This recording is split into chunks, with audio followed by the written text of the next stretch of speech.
Witajcie w kolejnym odcinku z serii Wasze taczki.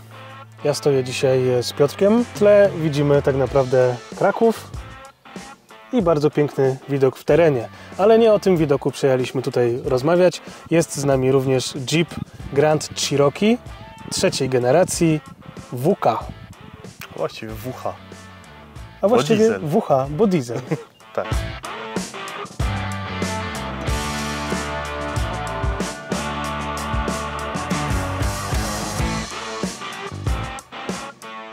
Jeepy Grand Cherokee trzeciej generacji WH, bo to jest europejska dystrybucja, są następcą Toyota WG, który też wychodził w europejskiej specyfikacji z dieslem i jest produkowany od 2004 roku do 2010 roku, a w 2007 roku był facelifting. Model, który stoi za moimi plecami, jest modelem z 2007 roku, ale przed faceliftingiem. Tak, jeszcze przed. Jeśli chodzi w ogóle o silniki, które były dostępne w tym modelu, to jest ich naprawdę bardzo duża paleta. Przede wszystkim to były same V-ki, więc od V8 benzynowych 4.7, potem 5.7, 6.1 w wersji SRT, ale to jest samochód, który konstrukcyjnie się różni i raczej terenowo nie będziemy o nim rozmawiać. No i wersja diesel europejska, 3-litrowy CRD, 218 koni. I 500 Nm.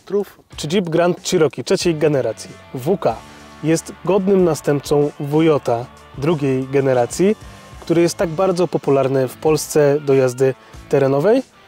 To postaramy się ustalić, szczególnie, że cena tych samochodów jest bardzo porównywalna, bo można je kupić w przedziale od 20 tysięcy Toyota po 30-40, ale to już jest taki poziom, którym spokojnie WH można już nabyć. Tak.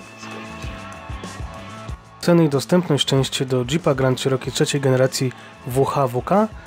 Otóż mamy wał napędowy 800 zł, oczywiście to jest nieoryginalny wał, ale może nam troszeczkę wystarczyć. Zestaw osłon oczywiście 76, ale z rzeczy bardziej istotnych, czyli na przykład przegub 184 zł, wcale nie tak dużo.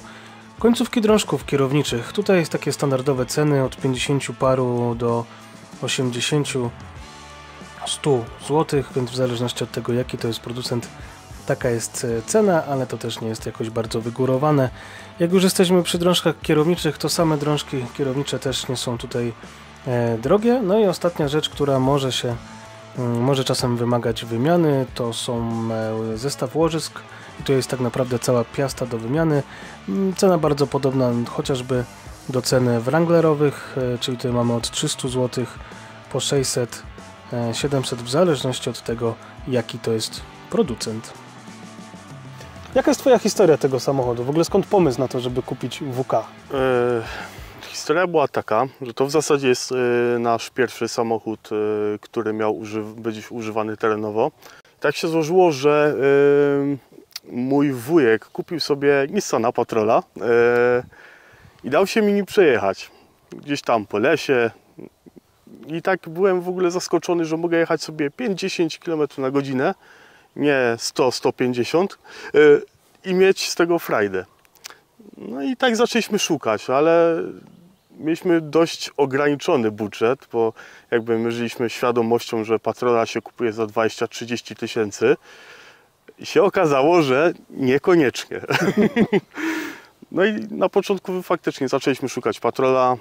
Potem się okazało, że Patrole jak są w takiej kasie, to mają wszystkie ramy w rewelacyjnym stanie, świeżo po konserwacji. Wszystkie zawsze. Tak, bo wiadomo, jak się sprzedaje używany samochód, to się najpierw robi konserwację, żeby następny właściciel miał lepiej. Dokładnie. Tak. Serce na dłoni, tak. Tak. Jak się okazało, że się Patrola kupić nie da, no to budżet się zwiększał. Był pomysł na Land Cruisera 90. Potem nawet 120, ale dalej jakby ten budżet nie był wystarczający. Ten Grand Vitara, XL7 na przykład. No i tak szukaliśmy, nie wiedzieliśmy co w ogóle, za czym się zacząć w ogóle rozglądać. Pomyśleliśmy o Wujocie. Wujota zaczęliśmy szukać. Przy czym nie chciałem wtedy diesla, dlatego potem kupiłem diesla. Wtedy nie chciałeś. No Tak, w Wiocie jest 2.7. Tak, bo tam mnie kusił ten silnik 4.7. V8. Tak, tylko że to auto miało być turystyczne, ta butla, miejsce w bagażniku. Ktoś mi powiedział, że jest ten nowszy Grand Cherokee i on nie jest jeszcze takim SUV-em tylko pod market, tylko że tym się da faktycznie pojeździć. Zacząłem szukać. Jak dużo egzemplarzy oglądałeś? Od razu udało Ci się trafić ten, co szukałeś? Nie od razu, ale i tak szybko poszło. Ten był trzeci albo czwarty. No ale tak, tego obejrzeliśmy. Nie kupiłem go też od razu, bo samochód miał dość sporo wycieków z silnika. Właściwie ciężko było zdiagnozować, skąd cieknie, bo silnik był cały. Przynajmniej nie rdzewiał. Tak, nie rdzewiał. Za to podłoga miała takie naloty. Nie było takiej mocnej, mocno zaawansowanej rdzy, ale jakby to była pierwsza rzecz, którą zrobiliśmy, to była konserwacja podwozia. Taka, myślę, że dobra, z oczyszczeniem tego wszystkiego. Okay, to jeszcze pytanie w takim razie, nie chciałeś diesla? Są fajne V-ki w tych modelach, ale stanęło na dieslu. Przypadek? Tak, nie chciałem diesla. Nie chciałem diesla, bo tak, w Wujocie był problem z tym piątym cylindrem. Tak. Znaczy, to nie jest może problem z piątym cylindrem, a z poprzednimi właścicielami. Jest utrudniony dostęp i ten piąty cylinder bywał po prostu zaniedbywany. No. Tak. Dlatego nie chciałem diesla, myślałem o tej benzynie.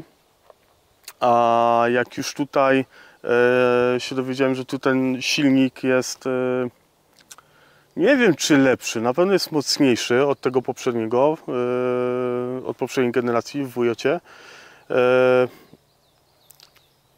to jakby nie ma takich problemów z eksploatacją.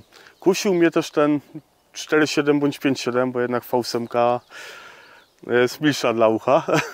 No ale no myślałem cały czas z tyłu głowy, miałem ten gaz, żeby sobie nie ograniczać tej przestrzeni ładunkowej. Co się teraz okazało, że nie ma totalnie sensu, bo koło zapasowe jeździ w bagażniku, bo się nie mieści w oryginalnym miejscu pod podłogą.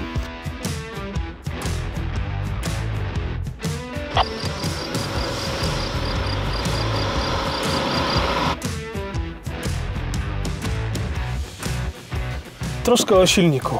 3-litrowy CRD, 218 koni, 500 N. Tak. I to sobie radzi, tak? Radzi sobie, tak. Całkiem nieźle nawet sobie radzi. Raczej nie mam tak, żeby mi gdzieś brakowało mocy. Okej, jeśli chodzi o spalanie, wspominałeś tutaj, że to spalanie wcale nie jest takie małe. To nie jest jakiś super oszczędny silnik. Tak, jeśli chodzi o spalanie, no to jak tak jeździmy takim załadowanym samochodem, to w trasie jestem w stanie do 120 na godzinę zejść do jakichś 11 litrów, ale to naprawdę tak bardzo oszczędnie. W jakimś takim trybie mieszanym to raczej 14-16 i ciężko... To jak mój Wrangler. To samo. Nie jest źle, ale no, jakoś super oszczędnie nie jest. Też swoje waży, jakąś tam aerodynamikę zaburza, komplet osłon. Auto jest ciężkie. No, bo tam jest ponad 2 tony, 200, nawet do 250. Ja w dowodzie wbite 250 masę własną. Jakie są takie najczęstsze usterki i problemy z tym motorem? Bo generalnie to jest dobry motor, ale ma swoje przypadłości. Czyli tak, tutaj jest ten układ Common Rail, trzeba jakby o niego zadbać, dlać dobre paliwo i czuwać nad tym, żeby one nie lały, bo to no, można wypalić dziurę w tłoku. Druga taka rzecz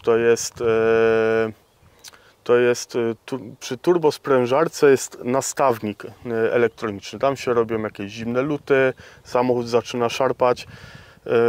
To jest taki mój aktualny problem, bo już jakby to było naprawiane, ale coś coś chyba poszło nie tak, bo jeszcze mi się zdarzy, że złapię takiego kangurka. Rzadko się to zdarza, ale się jednak zdarza. A tak poza tym nie ma jakichś większych problemów. Oleju nie bierze jakichś takich większych ilości, chociaż oleju wchodzi tutaj ponad 10 litrów na wymianę, także trochę jest. Lubi cieknąć. Chłodniczka oleju, która jest tutaj pod tą piękną plastikową pokrywą, między głowicami. Jest trochę zabawy, żeby to wymienić. No i takie ogólne wycieki. Ja tutaj tych wycieków miałem dość sporo. Dużą część udało się usunąć, ale jednak dalej gdzieś tam sobie cieknie. Rozrząd jest zaletą, bo tutaj rozrząd w zasadzie nie wiem ile kilometrów się powinno wymieniać. Jest na łańcuchu i wymienia się go wtedy raczej, kiedy hałasuje. To jest taki silnik, który potrafi podobno spokojnie 500 000 zrobić na jednym rozrządzie. Jaki ty masz przebieg w tym konkretnym egzemplarzu? Tu jest niecałe 260 000 na liczniku. Kilometrów. Tak, kilometrów. Przyspieszenie. Od 0 do setki producent podaje w standardowym rozmiarze opon i standardowym wyposażeniu 9 sekund i prędkość maksymalna 200 na godzinę. Podejrzewam, że przy tych oponach troszeczkę przyspieszenie się zmieniło, ale tak. To dalej wygląda dobrze, na papierze. Nawet na tych kołach nie jest źle. No, daje sobie radę. Nie ma tak, żeby ze świateł nie ruszam ostatni. To jest... Okay. No, gdybyś wybrał Patrola, najprawdopodobniej gdybyś miał te standardowe 2.8, miałbyś troszkę mniejsze przyspieszenie. Ale tak. Na to też są rozwiązania. Autko jest fajne, bo jest takie mięciutkie. Jakby tutaj jest to, że to zawieszenie działa i ono nie jest twarde. Ono tutaj elastycznie tak fajnie pracuje, podbija. Mi się to podoba właśnie. Taki fajny malutki, nie to co u mnie. Pojemność baku? Powiedzmy, że 75 około, tyle mi się udało maksymalnie wlać. To zasięg nam wychodzi jakieś takie 600 km do zrobienia? To jest... tak, to oszczędnie. Jadąc no to taka bardzo okrągła matematyka. Raczej tak celuję 520. To jest takie... Ja też nie lubię wyjeżdżać do zera. To bardzo niezdrowo zazwyczaj do zera niestety. No, także jak już się tak zbliża ta wskazówka, tak bliżej końca, rezerwa mi się pojawiła w nim chyba 2 razy. Także... Dobrze, że na początku jak odpalasz, to się wszystkie lampki zaświecają, żebyś wiedział, że tam tak. działa, nie? Tak. No, także, ale takie 5 stówek robi. Odnośnie spalania, to trzeba pamiętać, że na spalanie wpływa tak wiele różnych czynników, że określenie konkretnej wartości spalania jednego samochodu, jednego egzemplarza jest bardzo trudne, bo to na to wpływa długość odcinków, pora roku, temperatura, noga, sposobność jazdy i generalnie obciążenie, dodatkowy szpej, że różnice w wartości 1-2 litrów przy 10 to jest nic, to równie dobrze może być trasa. Więc jeżeli komuś akurat ten egzemplarz pali na przykład 8, sympatycznie, bardzo się cieszę. Jak palimy 18, to pewnie też wszystko jest w porządeczku. No może, że mu wtryski leją. No to wtedy niedobrze, to lepiej sprawdź. Wracając do reduktora. Tutaj zdecydowanie zmiana podejścia po Wujocie.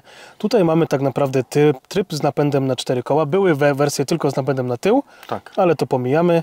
W terenowych samochodach raczej nas to nie interesuje. Więc napęd stały na 4 koła, który jest cały czas dostępny. I on tutaj ma cały czas elektroniczne blokady, bo mamy wyposażony tutaj ten egzemplarz w Quadra Drive 2. To jest system unowocześniony od Vujota. Tak, bo to jest ta najwyższa wersja Overland. Był jeszcze napęd Quadra Track, chyba też 2. W Quadra Drive jest ten ELSD. Są 3 takie, przedni, tylny most i centralny. Tak. Przy włączeniu reduktora ten centralny się spina, jakby robi 50/50 przód tył. Obsługa tak naprawdę tego systemu jest prosta, napęd na 4 koła jest cały czas, mamy przycisk, który nam zmienia na biegi niskie i wtedy nam blokuje centralny mechanizm.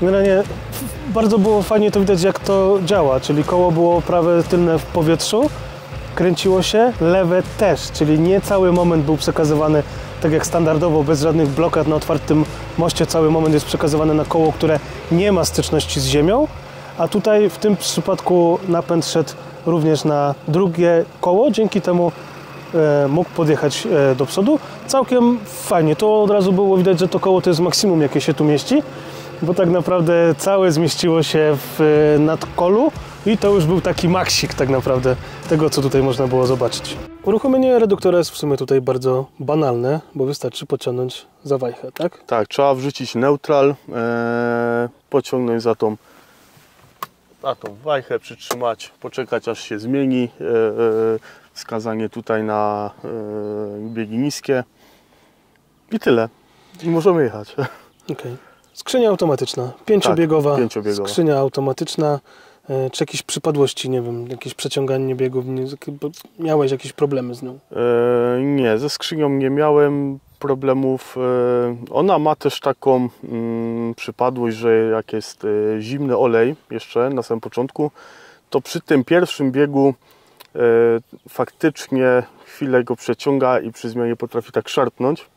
Ale gdzieś się dogrzebałem do jakiejś instrukcji, to w ogóle w instrukcji jest napisane, że to jest normalne i ono tak może mieć. Czyli ten typ tak ma. Tak, ale poza tym działa bez zarzutu, fajnie się tym jeździ, nie ma czegoś takiego, że jakoś za bardzo przyciąga te biegi. Skrzynia ma też możliwości zmiany biegów manualnie, tak? I blokowania konkretnych biegów? Jak to wygląda? Manualnie się nie da tych biegów zmieniać, ale da się blokować od 1 do 4. Czy wiadomo, no jak się mu zrzuci po prostu do niższego biegu, to on go zredukuje, ale jakby takiej stricte manualnej zmiany biegów nie ma w tej skrzyni. Okej, czyli możesz normalnie go przy zjazdach zablokować na jedynce, przy podjazdach na dwójce, trójce i... Dużo ludzi właśnie też pyta, jak tutaj działa ta manualna zmiana biegów, bo tutaj na tym wybieraku nie ma tego klasycznego 1, 2, 3, 4, tylko jest ten plus i minus. I tutaj właśnie regulujemy, do którego biegu chcemy skrzynię zblokować. Ono to się wtedy wyświetla tutaj na wyświetlaczu. Tak naprawdę już jesteśmy trochę we wnętrzu tego samochodu i to, co mi się podoba zawsze w amerykańskich samochodach, jeepach w sumie i w Wujocie też to wyposażenie było pełne i tutaj tak naprawdę mamy najbogatszą wersję i to jest wersja, w której niczego nie brakuje. No, mamy 4 elektryczne szyby, elektrycznie regulowane fotele z pamięcią. Z grzaniem. Działa? Bo w Wujocie to była przypadłość, że to niestety... Tak, działa. Nie jest jakieś bardzo efektywne, ale działa. Okej. Klimatyzacja oczywiście to standardowo automatyczna, dwustrefowa. Ale nie każdy miał dwustrefową, nie każdy miał automatyczną. Czujniki parkowania to jest w takim samochodzie bardzo przydatne. To przód i tył. No i to, co w Wujocie też muszę porównać, bo w niektórych wersjach też to było, ale to, co też jest fajne w tego typu samochodach, to są elektrycznie regulowane pedały. Można sobie odsuwać, przysuwać, dostosować do siebie, no i oczywiście zapamiętać. Tak, on to pamięta wszystko z regulacją. Mamy 2 programy, pierwszy, drugi, pamięć foteli, pedały, nawet stacja radiowa, która była ustawiona, jest zapamiętana, lusterka. Po amerykańsku. Dokładnie, bardzo ładnie. No i co, wnętrze jest taki fotele zrobione takiej eko skóry, można powiedzieć, że eko. Tak, z węża ogrodowego. Z węża ogrodowego. Schowek w podłokietniku, to też oczywiście w miarę szeroki samochód, więc jest na to miejsce. No i standardowy schowek w środku. Ty masz tutaj troszeczkę zmienione zawieszenie, bo masz zrobiony dwucalowy, z haczkiem lift. Tak, takie między 2 a 3 cale. Raczej w stronę 2. 3 raczej nie powinno być, ale to tak. Tu masz tak sprężyna większa, amortyzator Bilsteina. Tak. Z tyłu dochodzi jeszcze, z przodu, bo ja tu mam totalny miszmasz, tu nigdzie nie spojrzysz, coś innego. Z przodu jest amortyzator Bilstein B8, do tego sprężyny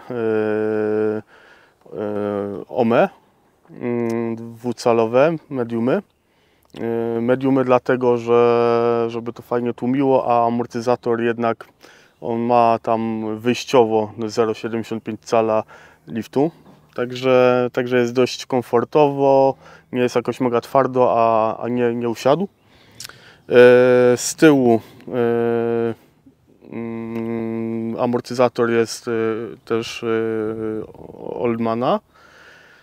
Sprężyna jest EFS-a, bo na początku też były OME, ale były też mediumy, a jednak jest dość mocno zaciążony ten samochód i dość mocno siedział ten samochód. Dlatego wsadziłem twardą sprężynę, chyba najtwardszą jaka jest możliwa, plus jeszcze dołożyłem podkładki calowe, bo zdarzało się, że gdzieś na takim załadowanym na wyjazd samochodzie było, po prostu gdzieś tam dobijało te ranty oponami. Jest relokator Panharda, bo jakby przy tym lifcie już oś trochę ucieka z tyłu. I w zasadzie tyle. Okay. Opony masz 32 cale, to jest 265 na 70 R17. Tak. I akurat masz tą samą oponę, którą my testujemy aktualnie, czyli to jest Yokohama Geolander G003, to jest MTEC. Tak. I widzę, że już chwilkę na niej pojeździłeś, bo jak dobrze pamiętam, myśmy się widzieli rok temu. Już je miałeś, mniej więcej. Jak ocenisz rok jazdy z nimi? No ja jestem bardzo zadowolony. Jeżdżę na nich cały rok. Na zimę też nie zmieniałem. No ale tu jest stały napęd na 4 koła. Tutaj raczej jeśli chciałem się poślizgać, to musiałem to wymuszać, także tu nie ma tego. No i to kwestia hamowania, nie? Jest, tak, no ale to jeździłem z tym jakby ze świadomością, że nie mam zimówki i te odstępy odpowiednio trzymałem i prędkość też dostosowywałem, także a jak chciałem się przejechać po śniegu gdzieś w terenie, to tak samo sobie super daje radę.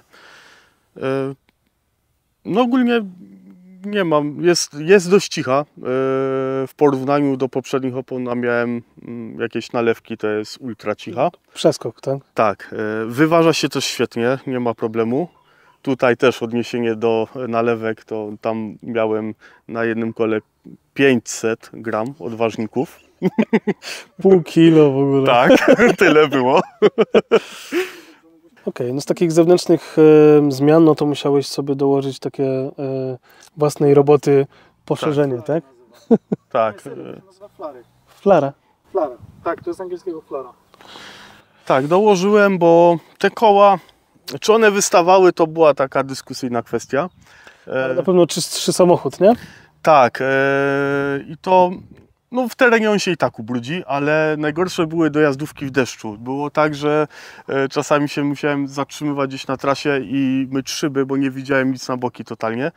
Nie musisz mi mówić. Tak, i to bardzo poprawiło sytuację. No w terenie, no to wiadomo, no to czy to jest, czy to nie ma, to samochód się brudzi. Może troszkę mniej. Z zewnętrznych rzeczy masz jeszcze zrobioną wyciągarkę, czyli tak. Płyta pod wyciągarkę, masz wycięty zderzak. Jak w tym modelu można zamontować wyciągarkę? Czy też musisz wycinać tak. Belkę z przodu? Trzeba belkę wyciąć.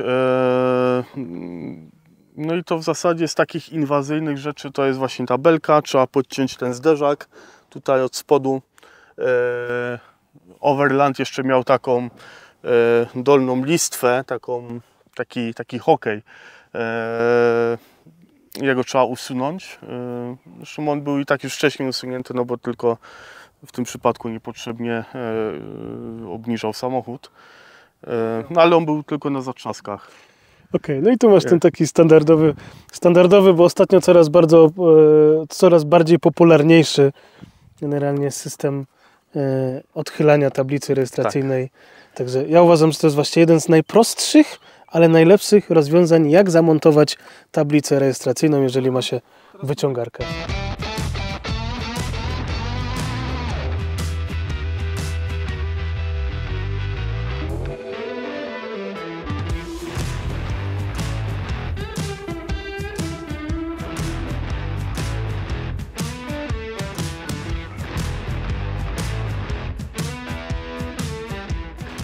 Dobrze, jeśli chodzi o bagażnik, to faktycznie dużo można tutaj do środka naładować. Jest wysoki szerokim, o regularnych kształtach. I co ważne, to już w sumie wspominałeś o tym, tutaj jeździ koło zapasowe. Tak. I jeżeli kupicie sobie diesla dlatego, żeby nie montować butli pod spodem i koła nie wozić w bagażniku, Nie róbcie tego. to jest bez sensu. Bo jak kupicie benzynę, to skończycie tak samo, bo w dieslu, jeżeli zapakujecie większe koła, to z tym kołem coś trzeba zrobić. Masz wersje europejskie jeszcze, także Jeszcze to jest, tak. to jest nie amerykański. Ja bardzo jestem fanem w ogóle amerykańskich haków holowniczych. Uważam, że są zdecydowanie lepsze niż te nasze europejskie.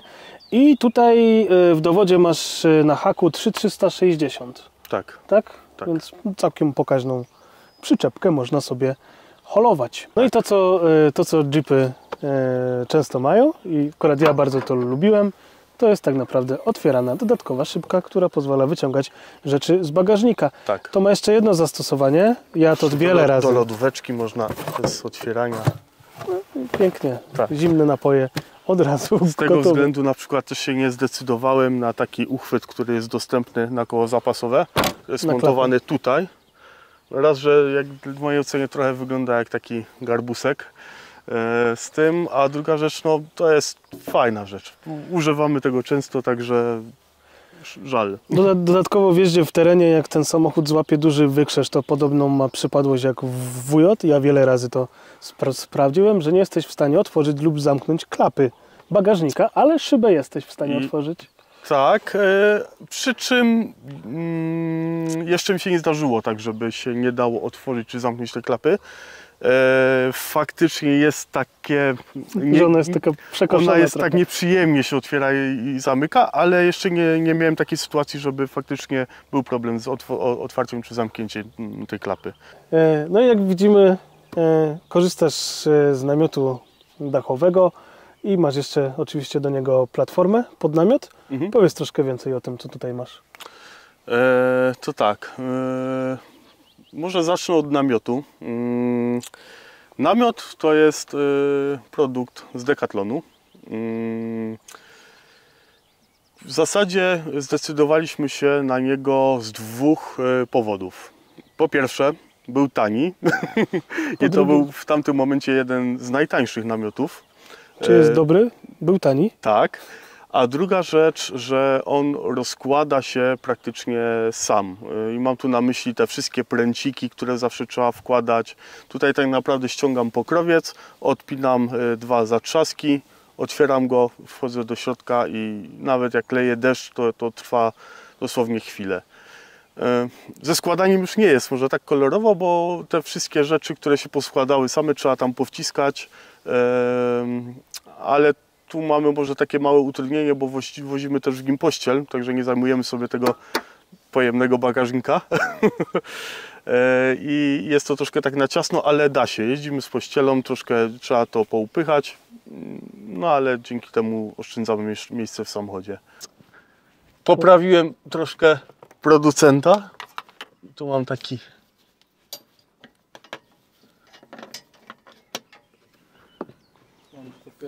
Pierwszy na mnie taki zobaczek, to już rozkładany jest z tego.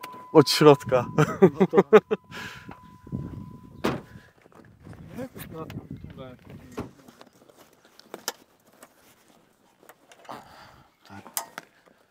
Tak, tu jest trochę to mocowanie pokombinowane, dostosowane do potrzeb. Okay.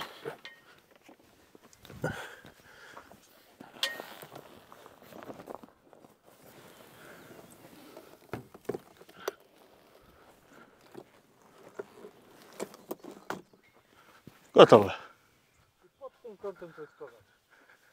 Na co dzień użytkujesz namiot, ten dwuosobowy namiot Quechua MH500.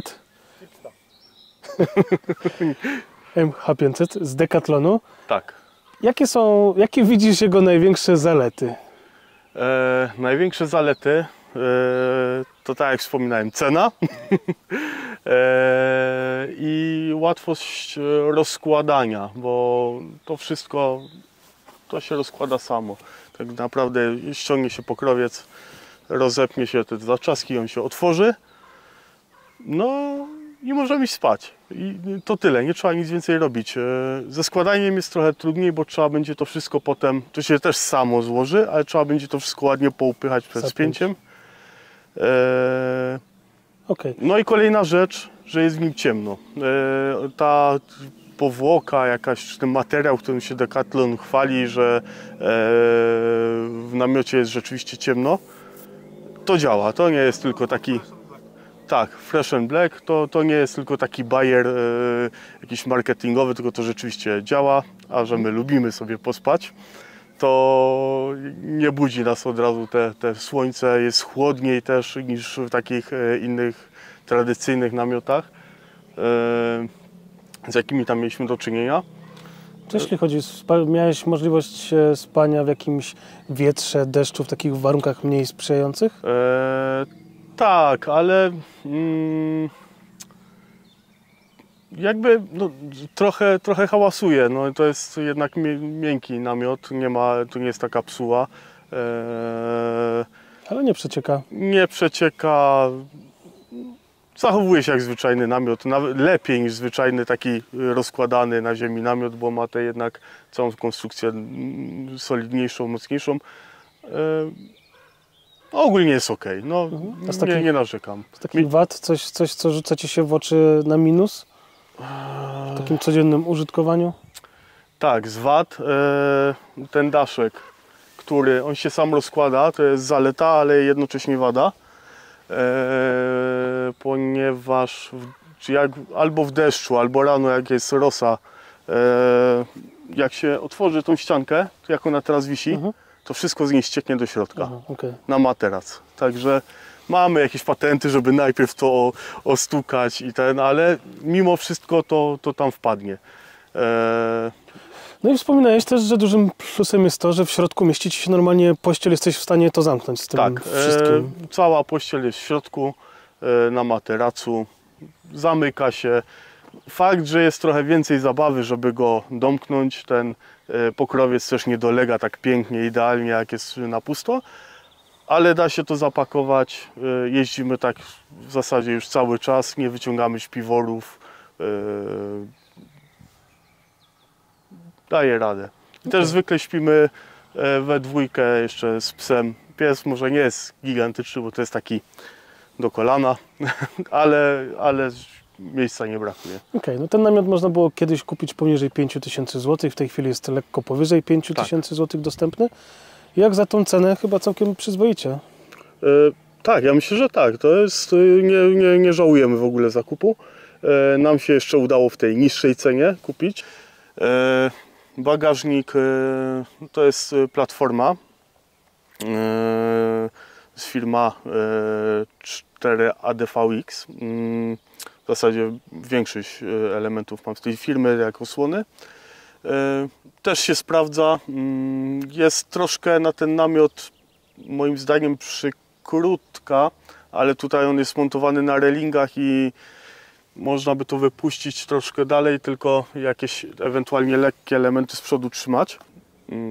No i jakieś dodatkowe oświetlenie w dużej mierze chińskie, poza LED barem z przodu. No tam mamy włożonego Osrama.